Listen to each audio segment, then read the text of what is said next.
Sheria 4 za pesa zisizobadilika hata dunia ibadilike kiasi gani.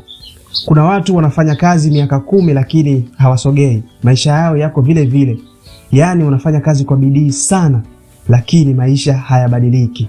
Na kuna watu wanaanza chini kabisa halafu ndani ya miaka michache tu maisha yao yanaanza kubadilika. Tofauti sio bahati. Tofauti ni kuelewa sheria za pesa. Leo nitakupa sheria 4 ambazo hazijawahi kubadilika na hazitobadilika kamwe hata dunia ibadilike kiasi gani. Msikilizaji, kama bado hujasubscribe basi subscribe, lakini pia utuambie ni sheria ipi ambayo pengine ulikuwa hauifahamu ama unaifahamu ila ulikuwa unaipuuzia, ili tuweze kukushauri, lakini pia tupeane misingi mbalimbali kuhusiana na sheria hizi za fedha. Lakini pia kabla tujaenda kwenye sheria hizo basi nikusihi pia, kama una rafiki yako basi unaweza kumwalika ama unaweza kushare ujumbe huu ili aweze kufaidika. Sheria namba 1 ni sheria ya thamani. Pesa hufuata thamani, sio juhudi. Yaani usitegemee kwamba utafanya kazi sana ama utafanya kazi ngumu kiasi gani lakini mshahara wako ukawa mdogo basi pesa lazima ikuthamini. Hapana. Watu wengi wanafikiri nafanya kazi sana lakini sipati pesa nyingi, lakini dunia hailipi juhudi, inalipa thamani. Mfano wa kweli kabisa, mtu ambaye anachimba mtaro siku nzima anaweza kulipwa shilingi 15,000. Hiyo nadhani iko right. Lakini pia mtu ambaye anayejua kutengeneza website anaweza kupata shilingi 300,000 kwa siku moja tu. Sasa hapa tofauti sio uchovu, tofauti ni skills. Kwa nini nimesema tofauti sio uchovu? Huyu ambaye analipwa shilingi 15,000 kwa kuchimba mtaro anatumia nguvu nyingi sana, lakini mtu ambaye anatengeneza website huwa anatumia nguvu kidogo sana, akili ndio nyingi, lakini pia huwa hamwagi jasho sana kufanya website kukamilika kuliko yule mtu ambaye anachimba mtaro siku nzima alafu baada ya siku kuisha anaambulia shilingi 15,000 tu.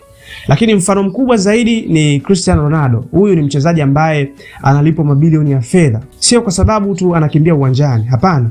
Analipwa kwa sababu analeta thamani kwenye clubs, analeta thamani kwenye makampuni makubwa ambayo ameingia nayo mikataba. Mashabiki wengi ambao wanamfuatilia Cristiano Ronaldo ni kwa sababu ya thamani yake. Lakini pia matangazo ambayo anayapata ambayo yanaenda viral ni kwa sababu ya thamani yake.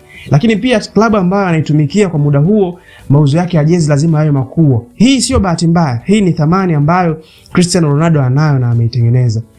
Nikwambie tu, ukiongeza ujuzi wako unaongeza thamani yako ya sokoni. Sheria namba 2 ni sheria ya nidhamu. Sio kiasi ambacho mtu anapata, ni kiasi mtu ambacho anaweza kukidhibiti. Watu wengi wakipata milioni 1 wanatumia milioni 1. Wakipata milioni 5 wanatumia milioni 5. Matumizi yanapanuka kadri kipato kinavyokuwa. Mfano wa kawaida kabisa, mtu anapata bonus ya shilingi milioni 2, ndani ya wiki 2 ananunua simu mpya, outing za mara kwa mara, sherehe ambazo hata haja alikwa lakini yeye anaenda, anabadili nguo. Yaani ni kijana ambaye maisha yake yapo tu kwenye fashion, lakini haangalii kama baada ya miezi 2 pengine hiyo pesa itakuwa hana. Lakini mtu mwenye nidhamu ambaye anajua kabisa pesa inataka nini, basi angechukua shilingi milioni 2 yake, 40% ya shilingi milioni 2 angeinvest, lakini pia 30% ya shilingi milioni 2 angesave, angefanya kama ni pesa ya dharura. Lakini shilingi milioni 2 ile kile kiasi ambacho kimebakia kwenye shilingi milioni 2 ambayo ni 30%, basi ndio angefanya kama pesa yake ya matumizi. Na ukifanya hivi, hapo lazima pesa itaanza kukuheshimu. Lakini ukianza kufanya mambo ya starehe, lakini ukienda mambo si ya outing, sijui ukienda bar, sijui wapi, lazima pesa itakudharau. Lakini ukitengeneza mfumo mzuri wa kuweka akiba, lakini pia kuwekeza na kufanya pesa yako ya matumizi ifahamike kuwa ni nje ya pesa ya investment, lakini pia ni nje ya pesa yako ya savings, lazima pesa itaanza kukuheshimu. Sheria namba 3 ya fedha ni sheria ya muda. Pesa inahitaji muda. Yaani pesa mara nyingi inapenda muda. Watu wengi wanataka mafanikio ya haraka, lakini pesa kubwa hujengwa taratibu. Mfano rahisi, ukianza kuwekeza shilingi 100,000 kila mwezi kwa miaka 5, matokeo yake ni makubwa kuliko kusubiri miaka 5 alafu ndo uanze. Hii ni kwa nini? Kwa sababu compounding. Yaani unapoanza leo ukiwa na umri wa miaka 23, 24 au 22, lakini ukishafikisha miaka 5 baadaye, kama umeweza tu kuweka shilingi 100,000 kuanzia ukiwa na umri wa miaka 22 mpaka utakapofikisha miaka 27, matokeo yako ya pesa yatakuwa ni makubwa kuliko usubiri miaka 27 ndio uanze kuwekeza.